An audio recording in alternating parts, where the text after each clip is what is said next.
Hello everybody and welcome to the first ever Roundup of the eShop Action Committee. This is the Roundup for April 2017 with a bit of leeway in terms of May and March. We're including the last week of March and the first 2 days of May, but that's a pretty big period considering the games coming out. And as usual, I'm going to be joined by a guest, and the first guest ever is John from NomComms. I'm honoured to be your first guest, Daan. Yes. Well, it's important to have somebody who actually plays video games. Yeah, it's been a very busy month. On both Right. Wii U, Switch, and 3DS too. Yeah, we're gonna talk a little bit less about Wii U, mostly concerning that the games that came out for it are not always that interesting. No, not really. There's still a solid amount both on 3DS and Switch, though. And I think we're about ready to get started. And I think the first thing concerning Switch are the amount of actual original software coming out for it. I have the feeling it will be slightly less this month because the amount that came out during the last 5 weeks and a half is kind of incredible. Yeah, for sure. I think the problem with a lot of software is people go into stores and see that store shelves generally just have Zelda and Bomberman and Just Dance, but on the eShop there is so much. Pretty much every single week there's a notable release. Right. One of those notable releases actually came out a couple of days ago, and that's TumbleSeed. Yes. So I bought TumbleSeed after listening to your discussion with one of the developers, and I am pleasantly surprised. Okay, that's really good to hear. So, I sort of gave my impressions during that podcast. I'm more interested in yours, to be really honest. Okay, so apart from listening to your podcast, I was pretty much going in blind. I've seen a bit of TumbleSeed before this, but not a great deal. And going into it, it's a really good game. I love the style. And I wasn't quite sure what to make of the HD Rumble at first, but I love the varying degrees. Basically, when you turn your character around, you can feel just how strong the vibrations are, and it's really responsive. Right. And that's my favourite kind of HD Rumble, when it kind of it goes with the visuals and audio. Just the style and presentation in general in TumbleSeed is really good. Yeah, it's all done by one man. I think his name is Greg. He did some pretty incredible work there. Yeah, for sure. I think what makes it the best, though, is how the gameplay is set up. Because at first you might think it's kind of simplistic, but also after playing a minute or 5, you soon realize that any mistake that you make matters, because you have to carry yourself through that mountain, move yourself across gaps, avoid enemies and attack enemies in a way that the rolling mechanics actually allow. There's so much to think about while playing around with TumbleSeed that it sometimes stresses me a little bit out, but I also kind of enjoy that about that. Yeah, there's a bit of a learning curve. And when I first started, I couldn't really control it properly. And I was thinking, am I going to struggle the entire game? But you do grasp it after a little while. Yeah, the best thing I can say about it, it's a roguelike, just like they promised. Yeah. I mean, it's exactly what you're getting, and the sheer amount of power-ups that you have and the ways that you can approach certain situations is super neat. It's based off an arcade game, isn't it? I can't quite remember the title. I know it's failing me. great blog for the interview, so go and listen to that if you want to know. Good plug there. Excellent, well done. Moving quite swiftly on to KAMIKO. I adored this game. Again, Daan, I read your review for this before jumping in. So I'm learning a lot from you. That's a problem knowing you, is I want to buy everything that you talk about now. Well, that's an issue, yeah, for sure. But thankfully, this game is hardly even a dent on your wallet. It's one of the cheapest games. It may even be the cheapest game on the eShop at the moment. Is that right? Yeah. It might be on a similar level to Froome in the Night Sky. Is that a good comparison? No. Yeah, KAMIKO is a brilliant game. A lot of people are comparing it to Hyper Light Drifter, and I get those comparisons. But what I love about it is it's so short that you can complete it in a train journey or a bus ride, and that's brilliant for a portable system. That's accurate, yeah. My only complaint about it, really, to be really honest, it's a little too short. I would have liked to see this longer. It is very because short. I had so much fun during that initial hour playing through it, and I still do during the multiple playthroughs that I did after. But it never reached the heights of that first initial playthrough. Because it's so interesting and the levels are so well designed in that fashion. And it also feels really made to replay it. It's so replayable. But I'm still of the cloth that it needed a little bit more content. It needed a little bit more to feel fleshed out, because I feel that it didn't need to rush itself towards an ending. I agree completely. I think it depends on the kind of player you are, because some people will play through KAMIKO and then never touch it again, whereas others, I think, are going to try and perfect their run, because it's definitely a brilliant speedrun game. I think it records your times at the end of each run, too. That's correct, yeah. You can easily take a screenshot of that and post it on your social media, and then challenge others to do so. That side of it is, it's really well suited for a Nintendo Switch. On the other hand, I'm very impressed with this game. Other games that Skip More made, especially Faerun and Faerun 2, were very slow. This felt very actiony, but it also makes me want a little bit more. How did you feel about those moments where you had to carry around keys and orbs to open doors? I thought they were totally fine. They are a little more stressy than your usual gameplay, considering you have to move yourself across monsters. But that's totally okay. I like that change of pace, and I mean, it gives you a second to rethink your strategy and know what you're doing. I liked it a lot too. There's some moments where you're building up a huge combo, and all of a sudden you have to let that combo drop because you have to carry a key around, and when you're doing that, you can't attack enemies. So I'm not really sure there's a way around that, because it does make the pacing better, but it also kind of goes against how quick the gameplay is. For sure. Yeah. I liked it, though. Yeah, it's a good amount of fun. I think I gave it also an 8 out of 10, so... Yeah, me too.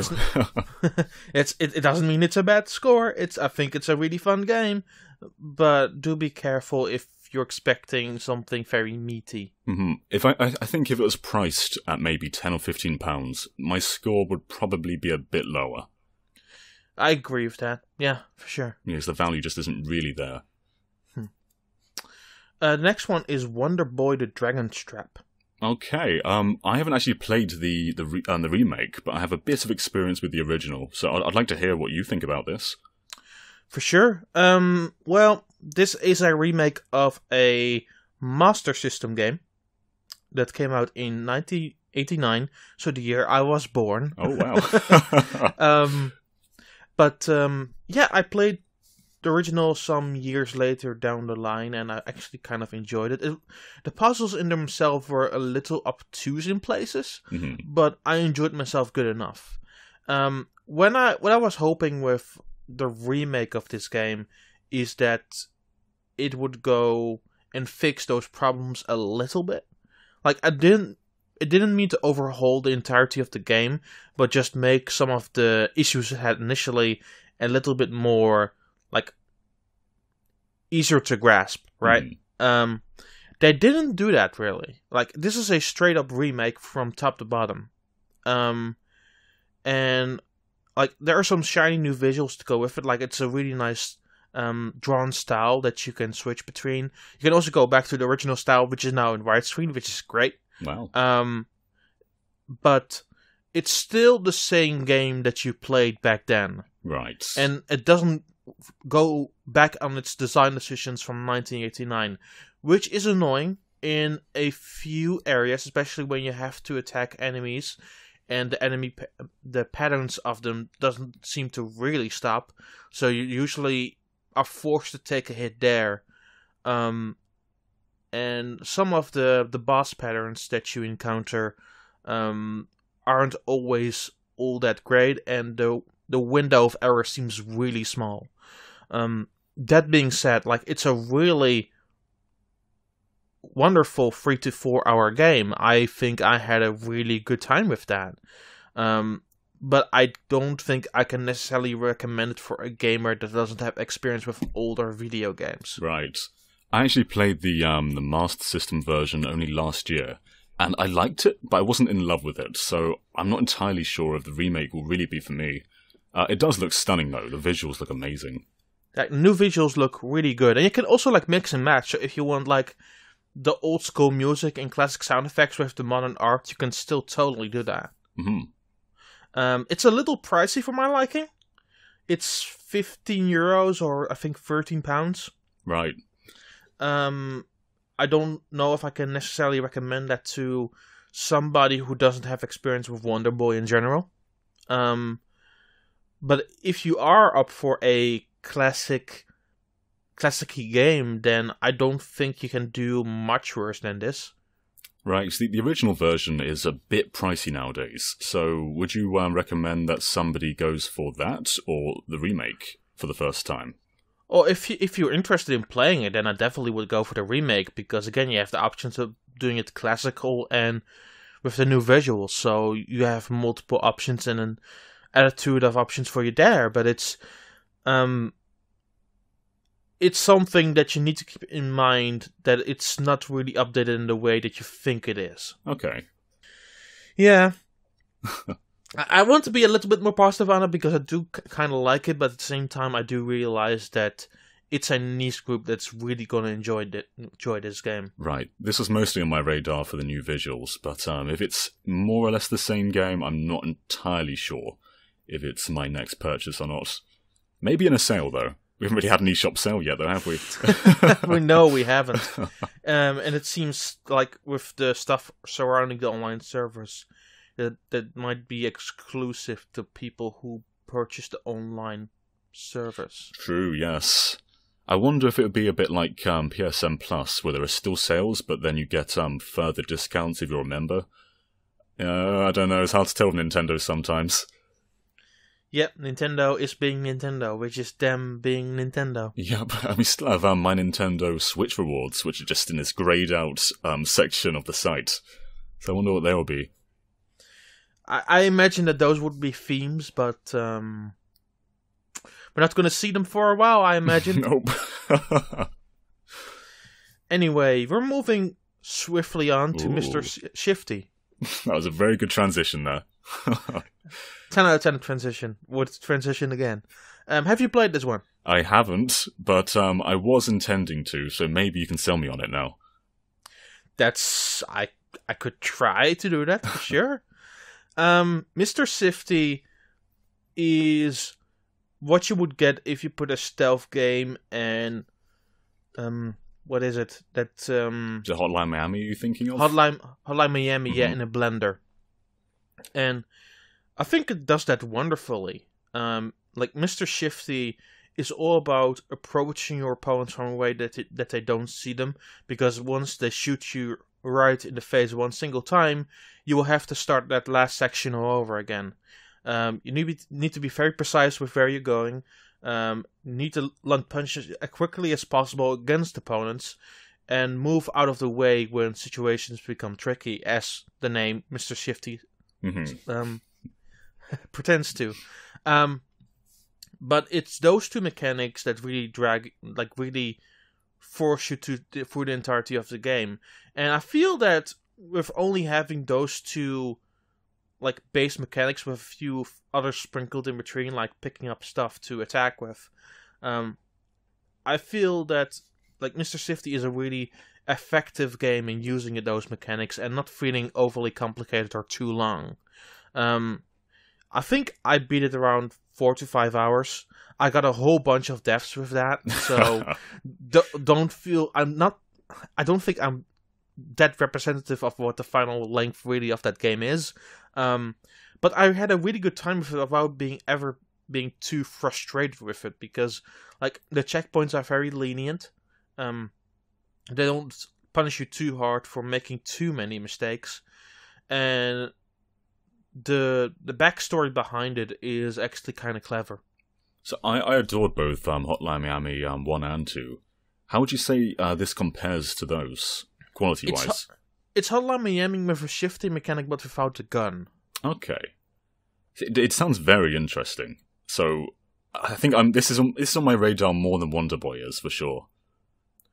Yeah, I think it's a very fluid game. It plays extremely well.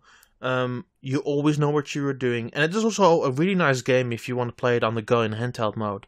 Yeah, because you can easily play a mission for 10 minutes, put it down, and do something else. That's a big drive with so many Switch games. I have the choice to play these games on PC or PS4, but I choose the Switch version just so I can play them anywhere.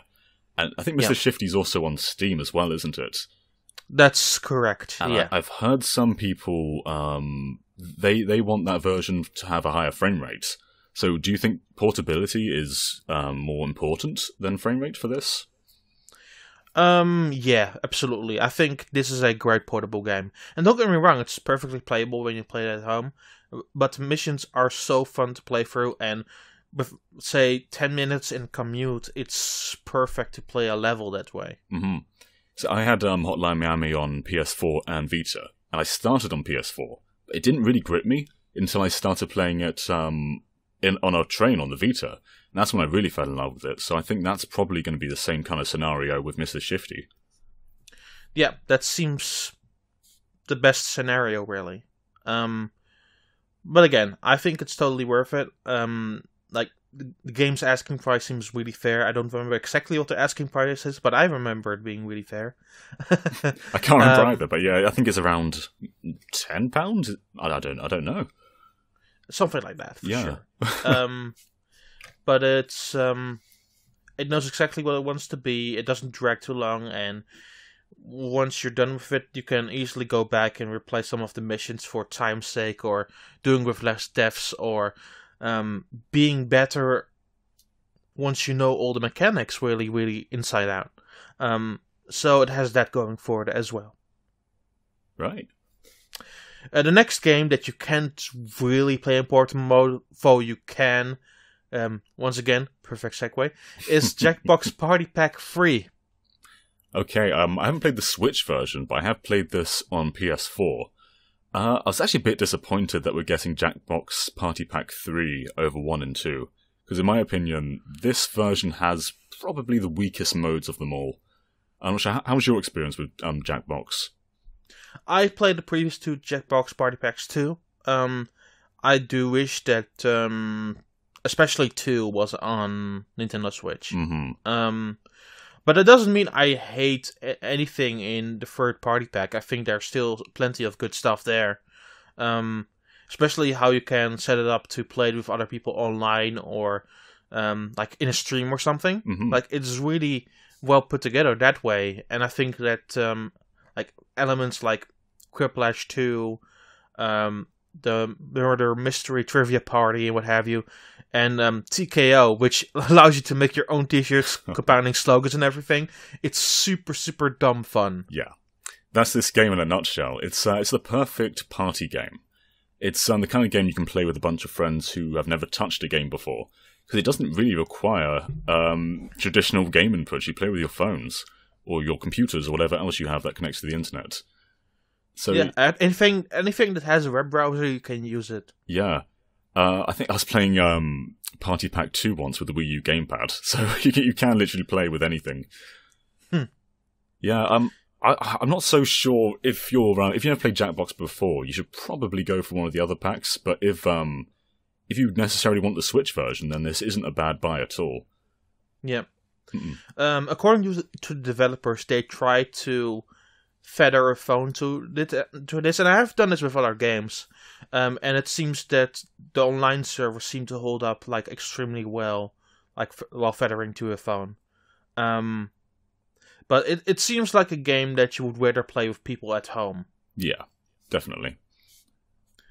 But it's a totally fun packet. There's five games into that you can play with a bunch of friends, be it right there with you or over internet connection that you do for a stream or something. Yeah, I had a good time with it. Yeah, I mean, the price is a bit weird. I think it's £20 and 3p. That's. So, like most games have they're like 19.99 or something. I just the 3p caught me off guard. So if you have like a £20 eShop card, you're going to need another 3p. Well, you need to do that 3p through a credit card, and the Switch doesn't save your credit card information. Oh, yeah, so good luck. Going to a very different direction, it has been Heroes. Yeah. So this is another one I haven't played. So this was actually leaked before the Switch presentation in January, and this is it's done by the Trine developers. That's correct. Okay, so I haven't got much experience with this, so I'd like to hear your thoughts again, Dan. I see a theme here. With Has Been Heroes, it's a roguelike which is pretty much on rails. Like, you move yourself through a map, choose a location, and it can be a battle or an interaction with a character, like having a treasure chest or getting some items with the money you've earned during battle. And after that, when you go into battle, it's shifting between three different characters, quickly using their special attacks, quickly moving between all of those attacks, like having a pattern in there, making sure that you don't get attacked or that the enemies get close from the right side to you. They will be thrown back once they attack you once, but don't rely on that, because honestly, the characters die insanely fast. So there are a lot of things and variables that you need to keep in mind while playing that game, and it is really random what you get, so you don't really have an idea until you start a new round and start going into battles and start going to those squares and see what you get. But you will quickly know how bad or how good it will go. Right. So this came out around the same time as Snake Pass, I recall, and the reviews were a bit mixed. So how would you rank this out of 10? Ooh, I would say a 7. Okay. Yeah, I remember just choosing between this and Snake Pass at the time, and I was already quite eager to try Snake Pass, and that's the reason I passed on it. But yeah, I'm interested in Has Been Heroes. I loved the first two Trine games. Wasn't so big on the third. So yeah, it's definitely a game that's on my radar. Yeah, it's fun. I would say that you do need to read into it if you are just a tiny bit interested, because there are some mechanics that might throw you off or might throw you for a loop, like midway through playing it. And I can't really speak for a person until they've seen what it can offer to them. And it's one of those games that has a scenario for a specific player. So I would suggest reading a couple of reviews, both negative and positive, and see how you feel after that. Mm-hmm. So there you go. Yeah, this Has Been Heroes. Graceful Explosion Machine. Oh, I love this game. Basically, this is an evolution of the classic Atari Defender. And if you've played Resogun on PS4, you're going to be right at home here. It's the presentation is beautiful. Like, how would you describe it? Just an explosion of colours. Yeah, that's I agree with that. I love this game. It can get quite tricky towards the end, and I found in the earlier stages it was a little bit on the easier side. But the challenge comes in when you try and get a high score. So trying to finish a level without being touched and continuing your combo is the real challenge here. Yeah. If you have a high score OCD, this game will be the worst for you. You'll probably never finish it if you have a high score OCD. No. Because honestly, that's what I have too. Like, I'll be honest. And I still haven't stopped playing this. Yeah, there were certain levels where I just had to go, that's enough, just finish a level and be done with it. But on other ones, I spent hours, literally just hours on one stage, just trying to finish it without getting hit and carrying that combo along. Very addicting game. Yeah, for sure. This review was not in English, but I published a Dutch review today, actually. Okay. And I gave that game a 9. I think it's deserving of a 9 for sure. Like everything like works about that game. The 4 weapons that you use, how you move yourself across the stages, how you build up combos, how you build up momentum throughout those combos, how you attack enemies, how you like dominate a stage. Everything about that game just simply works. And there's a lot of content in there too, which had me worrying just how varied it will be. But it keeps introducing like new enemy types and new like levels and everything like that, and there's just so much to do, and it's so addicting. Yeah, the only complaint that I have is if you're playing it in portable mode, away from a television and away from an internet connection, it will not save your score, even if it's really good. Yeah, that was a big bother for me too. I think your solution to that is pretty much just put the system in standby and don't touch it until you get home, which isn't really a solution at all. No, it's if you want to play games on the go on your Nintendo Switch, this is an issue that they need to fix. Yeah. Like, let at least for, let's say, a set amount of time, let us keep that score so we can upload it to the online server, because it's still a score that we earned. Mm-hmm. So the main reason I actually bought this game was because in the Nindies presentation, the presenter was trying to really sell it as a big HD Rumble title. And outside of 1-2-Switch, I hadn't really had that many experiences with HD Rumble. So how did you feel it was implemented? The HD Rumble was implemented just fine. I didn't have that big of a feeling on it at the time. Mm-hmm. I mean, like, you actually feel the shots and your weapon, like, overheating within the controller, and that is actually like a really nice touch. But I think that in effectiveness, I think that TumbleSeed really excels more than Graceful Explosion Machine. Like, as an overall video game though, I just cannot stop smiling about Graceful Explosion Machine. It's that good. I think the HD Rumble is subtle but effective. Like, no matter what weapon you're using, there's just a slightly different kind of vibration. But if you're buying it just for HD Rumble, you're probably going to be a bit disappointed. But the game itself is incredible. Absolutely. Talking about another really fun game, Snake Pass. Daan, I adored Snake Pass. Talk about Snake Pass, come on. Oh, man. So, I think this was on a lot of people's radars because it was the first Unreal Engine 4 game on the Switch, and people were interested in seeing how it compared to other versions, because this came out on PS4, Xbox One, and PC, and Switch. And it's one of the most unique platformers I've ever played. You play as a snake, and I'm going to compare this to Bionic Commando. In Bionic Commando on NES, you can't jump, so you use your grapple hook to get around. In Snake Pass, you can't jump, so you use your body to get around. So you're coiling yourself around obstacles and pillars, and you just... The puzzle of the game is moving, and moving is so fun. Oh yeah, I think that the act of moving in that game is really tricky. You need some adjusting time to that. But once you master it, there is no feeling like it. Yes, for sure. And when I first picked it up, I didn't quite realise there was a grip button. So on my first level, I was just rummaging around, banging into everything, hoping for the best, until I eventually worked out that holding the ZL tightens your body.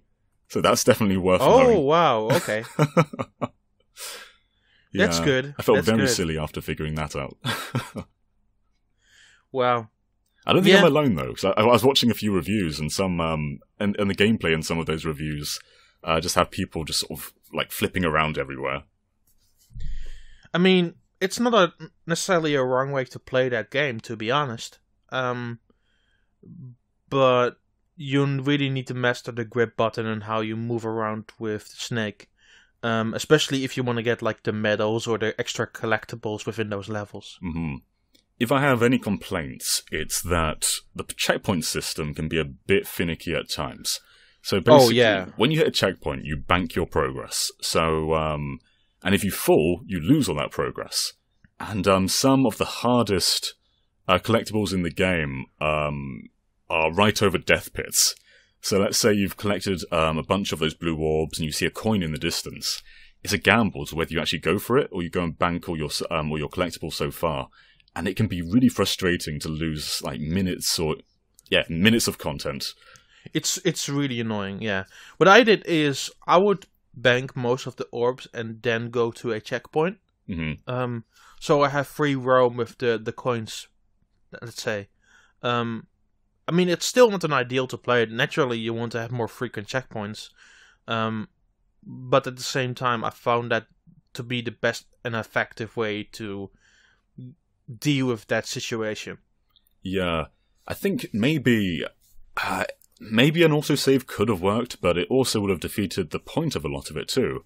Because a lot of the point of Snake Pass is going over these tricky obstacles and then making your way back too. And I think if you collected something and it saves and you fall and you've still got it, that's kind of, defeating the point of actually challenging yourself. That's true. Yeah, and oh god, can we talk about the soundtrack in this game? It's incredible. Go ahead. Yeah, so sure. It's done by David Wise, who you might know for Donkey Kong Country. What else David Wise done? He's done so much. GoldenEye. Oh, he's a great guy, and the soundtrack in this game is so good, and it's so distinctly David Wise as well. So if you've played like Tropical Freeze recently, you are going to definitely have those vibes in there. I think it just elevates the tone of every level. Brilliant soundtrack. I agree. Though, and another thing I have a bit of a problem with in Snake Pass is eventually levels start to feel the same. And I think that's because you spend so much time exploring and trying to find every collectible that you end up spending maybe like an hour in one stage. And the theme only changes every 4 stages, so, eventually it gets a bit repetitive, I'd say. I agree, yeah.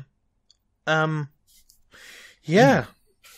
I kind of want to skim over the arcade archive stuff for the Neo Geo. I mean, it's still there, it's really fun. You had Overtop, Fatal Fury, Sunrise Showdown 4, Alpha Mission 2, and Metal Slug, but if you play those games, you know exactly what you're getting. Exactly. Though I have noticed, I think Metal Slug is on the best sellers at the moment. I think it's one of the top 10. It seems to be in most European countries. Yeah. I am a bit confused, because there are so many good indie games at the moment, and these Neo Geo games seem like great drought software, but we're not really in a drought. There's so much choice. Yeah, especially for this month, I think they will be a great drought software, because there is not much planned for this month so far. I mean, there's some more high key stuff planned for this month, but there is less stuff planned for it so far. Yeah, I think Neo Geo stuff is the kind of game they sell no matter what time of year it is. They're just great, great drought software, as we said, just great stuff to pick up and play. It is kind of telling that 2 of the 5 games released in this period are fighting games, and the game we're getting next week, which we'll talk about at the end of the show, is also a fighting game. Yeah, though Neo Geo is known for its fighters. That's accurate. But Metal Slug is really fun too, and I played Overtop for the very first time. and that game is tricky. Mm-hmm. Like, you actually have to move your car, like, really specifically, and you can't really overtouch the controls, so you can only move them a little bit to make your turns, and it's still, like, an incredibly hard game. Right. On the subject of Neo Geo, I'm really excited for Pocket Rumble. When I first saw that, I'm quite a big Neo Geo Pocket Color fan, and it looks just like SNK versus Capcom Match of the Millennium, which is one of my favourite portable fighters. So I'm very excited for that. When you are talking about the Neo Geo Pocket, you also have to say this as a standard. What a fantastic little controller I know. That thing that was. I love how it clicks. It's one of the most clicky sticks ever, but it's so good. Yeah, that clicky D-pad is the best because you had so free range movement on that thing. But yeah, I'm really excited for that game. Hopefully it comes out this month. Yeah, I think the date's a bit ambiguous. Yeah, it was supposed to come out in April. But they delayed it at the very last minute. So they were clearly not completely ready to release it. But yeah, hopefully soon. I hope so. Yeah. Moving swiftly on to the Nintendo 3DS. We have less software to talk about here, but there's still some key points that I want to make.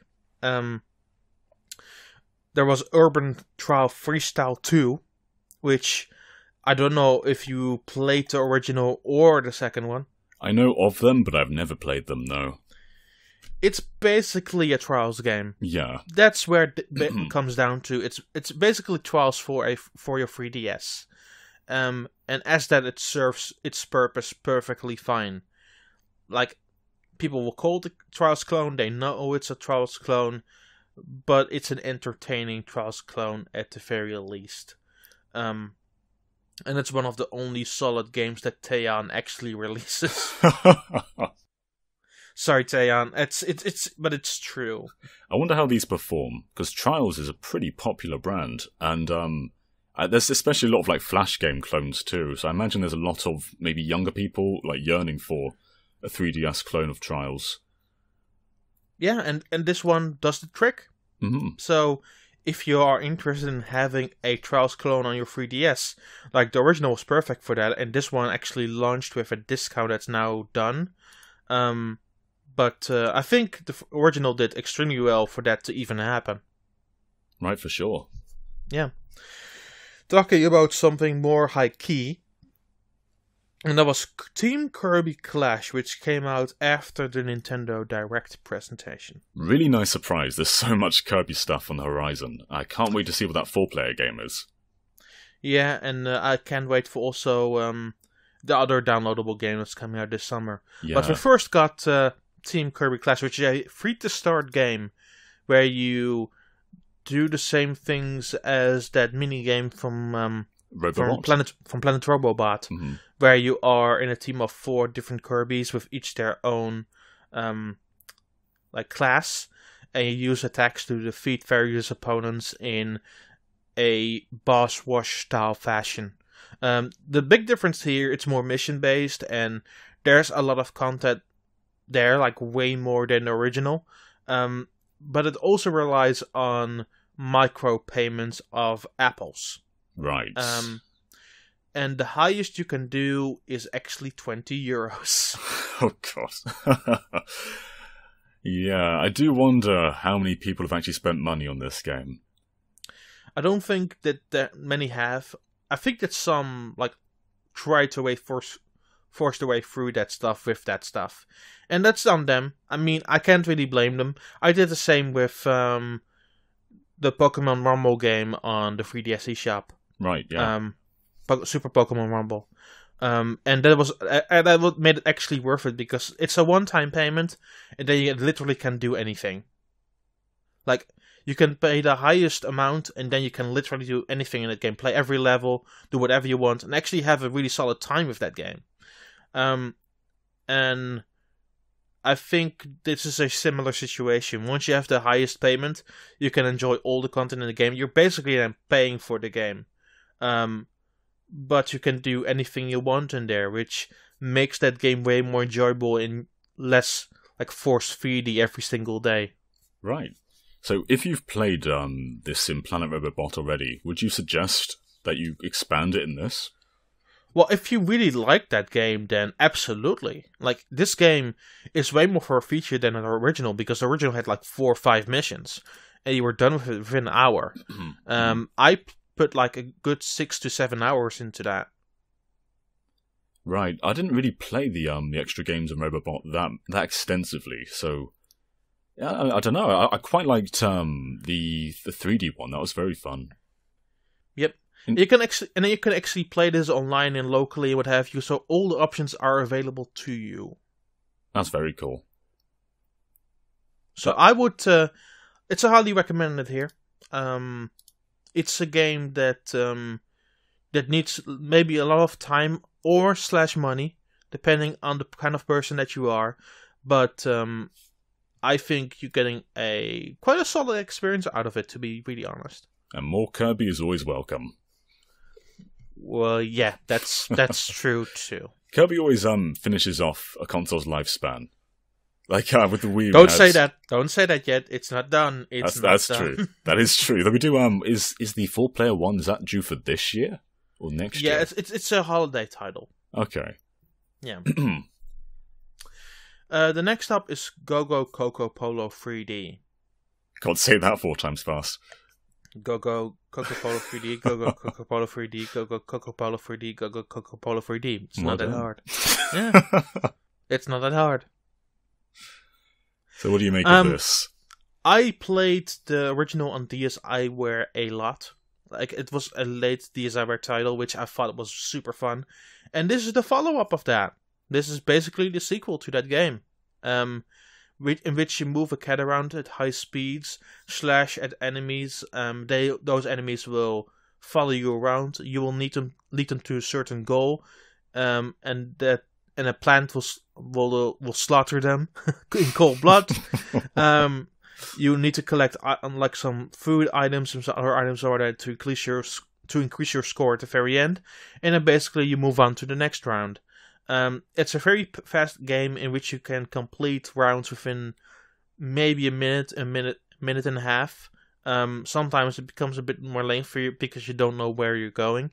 But it's still basically the same fun as the original. Right. And my lord, this game is fun. And the big difference between the first and the second game, the first only had that cat character. This has 3 different characters that all operate very differently from one another. Do you know what I'm realising here? The 3DS has so many good games at the moment coming up and here at the moment in this month. Like, pretty much all of these are worth playing. Yeah. But, yeah, I don't know if you ever played Coco Polo, but it's so much fun. I haven't, but I think you might have sold me on it, Daan. Which you're doing a lot lately. Well, I might even do it with the next game, which is Pic-a-Pix Color. Okay. This is on both 3DS and Wii U, if I recall. Yes. You have likely not seen anything of this game? I know nothing of it, apart from it's on both platforms.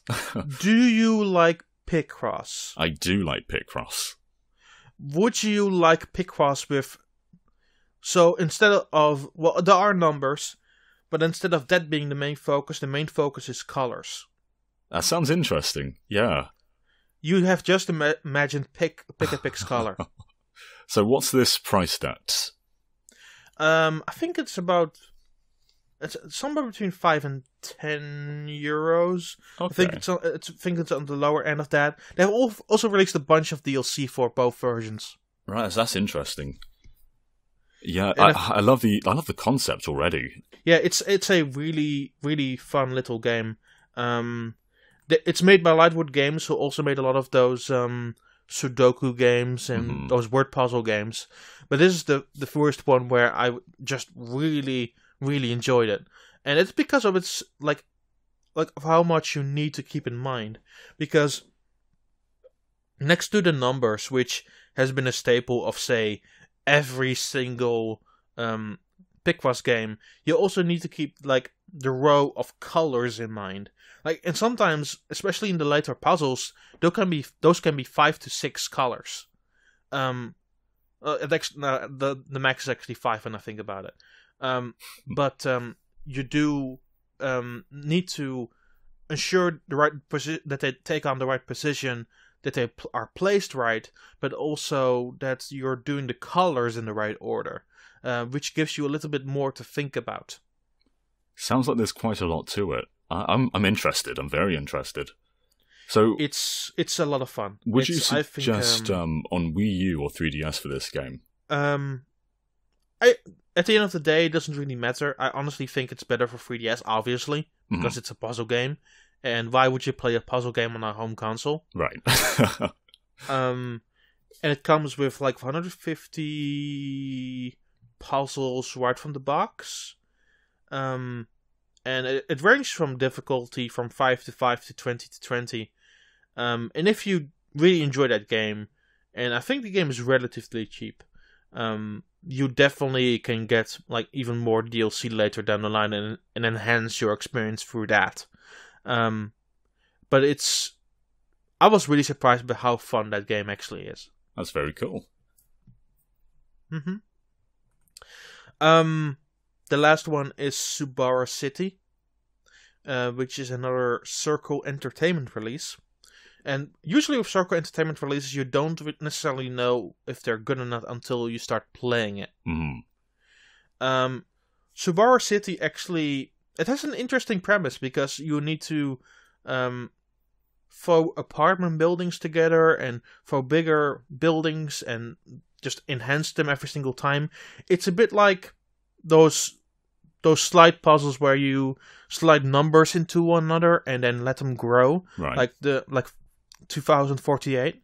But this is a bit more profound because instead of those actually needing to be right next to one another, you actually need to grow them like organically next to one another as well to keep your combo going, which is very neat and interesting. And you really need to think about the actions that you're going to do. I found myself like trying to keep going as long as possible, but that aspect of it is really hard. Like I found that a usual round takes about 10 minutes to complete. Sounds very interesting. I'm not sure. I think Coca Polo sounds a lot more my style, but this sounds pretty cool too. It's a neat little game, that's for sure. I think it's less profound than say a Pic-a-Pix Color or a Coca Polo 3D, but it has a lot of things going for it, and the style of it is kind of neat. I like the music a lot too. Cool. So that leaves us with one single interesting Wii U release. Poor Wii U. I was even surprised that this was still coming out on Wii U. I would have totally expected this to come out on Switch. Everything, pretty much everything else is ditched Wii U, so this is a bit of a surprise. Yeah. This is Use Your Words. Yeah. I don't know if you ever heard about that game. Very, very brief knowledge of it, so not really. Use Your Words is basically what Jackbox Party Pack would be, but then simply focusing on the word mechanics of it. There are various little things that you need to do. Completing sentences on the headlines of newspapers, overdubbing stuff with your own sentences. And it's basically simply using words. And if you liked something like Quiplash or what have you, you will actually be really into this, because it goes to the creative factor of your brain, and it asks you to be smart in the choices that you make, and actually make your friends laugh and make them vote for your answer. So it's a one-trick pony, but it's a really effective one-trick pony. And again, I was really surprised that this was still coming out on Wii U, because it's a really fun game that I think people on Switch would really enjoy, similar to how they would enjoy Jackbox Party Pack 3. Right. I mean, yeah, I'm a bit disappointed with Jackbox Party Pack 3, so this is the kind of game I would love to have on Switch. Yeah, and the variety of things they do within that genre is actually just really surprising. I had the most fun overdubbing old school movies and trying to make them say the most ridiculous stuff. And that's the most fun I had with that game. It's a super fun, enjoyable game. This was actually made by a couple of people, including a well-known YouTuber called Rental Floss. Oh, wow. Yeah. Yeah, I love Rental Floss. It sounds like the Wii U doesn't have a Jackbox game, so if you're still rocking the Wii U, this sounds like an obvious buy. Yeah, this was made by Rental Floss and a bunch of other people. They seem to have a lot of fun with this game, and it shows because it's a really enjoyable game. And the last thing we're leaving you with are some games that are coming out in May. And we have 4 titles here, at least 4 titles that we know of, for sure. Those are confirmed to come out in May. There might be more, but that will be after we conclude this podcast. So I wouldn't know. I'm sorry. Probably an hour after we finish recording, there's going to be a whole plethora of new announcements. Likely. The most important two to me, and let's start with the first one, is Thumper. Mm-hmm. Thumper was a darling on PlayStation 4 and PC. Especially on PlayStation 4, I played it a lot because of PlayStation VR. It was a PlayStation VR launch title. And while you can play it without VR, I would put the VR headset on, just look on top of me, look up, and see a gigantic road full of violence ahead of me. And you constantly have to react with button presses, and swift movement with the control stick. It's a really hard rhythm action game. Yeah, this is a game I've been wanting to play for a long time. But I don't have a PSVR headset, so that's the only reason I haven't really gone into it. So, would you say it's worth playing just without VR? It's totally playable without VR. I don't really mind it playing with or without VR. Actually, the first time I ever got to play it at a convention was without VR. Okay. So it's enjoyable either way. I would say though, I'm interested to see how this will run. The developers have claimed that this will run 60 frames per second both in handheld and on TV mode. Let's hope so. I'm not entirely convinced by that. I mean, it has the possibility to make that happen if they optimize the game all too well. But we'll have to see and wait on that. Yeah. I'll remain optimistic. Let's be optimistic, though. Let's say it will be the best version ever, because you can play it everywhere you go. And I think that would be really awesome, having a new dimension to that game, because you can already play it on your TV or on your computer screen. You can play it with a VR headset. Well, the next step is playing it on a handheld. I just can't wait to play it for the first time. So I've heard so many good things about this game. Oh, it's so much fun. There's no rhythm game like it because it's super violently in how it presents itself, but it does it so with a charm that is unprecedented by anything I've ever seen in my entire life. The next up is an obvious one. It's Minecraft Switch Edition. Did you see Microsoft's live stream for this?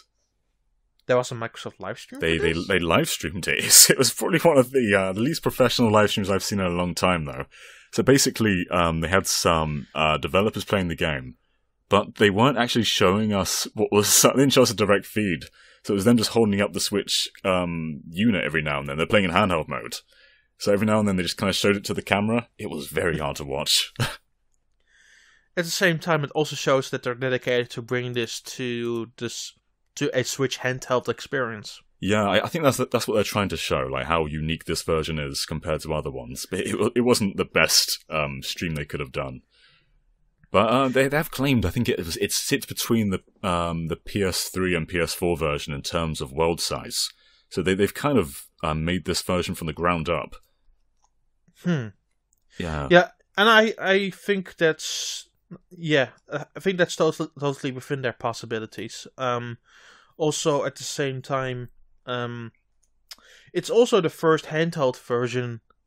Really, like, you can claim that Surface tablets can do this, but those aren't necessarily nor a tablet nor a laptop. They're somewhere in between. Oh, wasn't it on Vita? It was on Vita, but I don't think that the performance of that was all too great. No, I did hear there were quite a few drops, and they are claiming this version is 60 FPS as well. Yeah, I heard so too, and I think that seems logical. Yeah. And next to that, if you want to look at the real mobile side, like at tablets or what have you, you're getting the Pocket Edition, which doesn't have all of the features within it. So this will be the first real full-featured handheld version of that game. This has the potential to be absolutely huge, and I can't wait to see just how it performs. I agree. I played a lot of Minecraft actually on my PlayStation 4, because it's the console version that I feel performs the best. But I would be interested in playing this more on Switch if I can take it with me anywhere. See, I've always felt I've been missing out on this phenomenon, because I've played Minecraft with some friends before, but I've never really felt the love for it, and I'm hoping now I can take it anywhere, that maybe this time I'll understand the whole ruckus about it. Hopefully, yeah. Yeah, I think the thing is I don't really have the incentive just to sit there and build. And I think, like, if I'm stuck on a plane or something, maybe that's what's going to get me into it. I think that's a grand suggestion. I should probably do that. Next up is a game I have less trust in, which is NBA Playgrounds. Yes. I think, if I recall, I read today that the online service is going to be a bit late on Switch for this game. Yeah, they're going to release it a couple of days later, which is usually not a good sign. Nope. Hope level's already pretty low. And I don't think that the game itself looks all that great. For me, I think I prefer like the wackier sports games. I'm not a huge fan of just sports simulators. So maybe I think I probably have more interest in this than I would on a full-fledged NBA game. But at the same time, I still don't have that much interest. Like, it's a 2v2 basketball game. I don't think you can do much with a 2v2 game. And there's maybe also less ways to screw that up, to be honest. Because it's more focused on actual moves like acrobatic jumps and what have you. And there's a solid roster of NBA stars there, old and new. At the same time, it seems to me that this isn't the full-featured game that you would really want, even if it's an arcadey experience. Either way, it's quite good to see NBA on the Switch, though. Even if it's this, it's nice to see a big license on the Switch.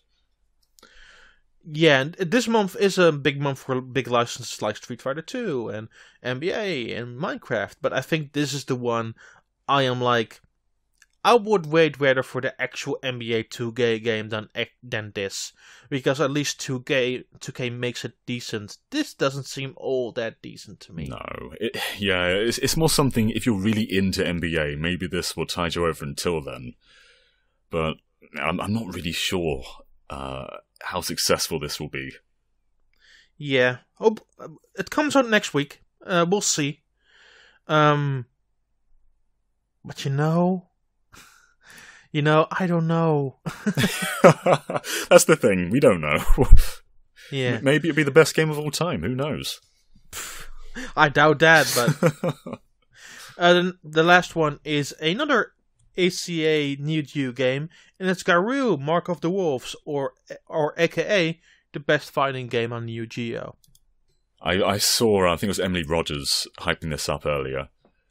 This is the best Neo Geo fighting game, like by a mile. They perfected the mechanics in this game. They build on the Fatal framework in an impressive way. Some of the characters also come over, but you also will see some new characters. But it's the most easy to get into and most profound fighting game experience on the Neo Geo. And seeing it come so early, just a couple of months after they started this whole charade, makes me very happy.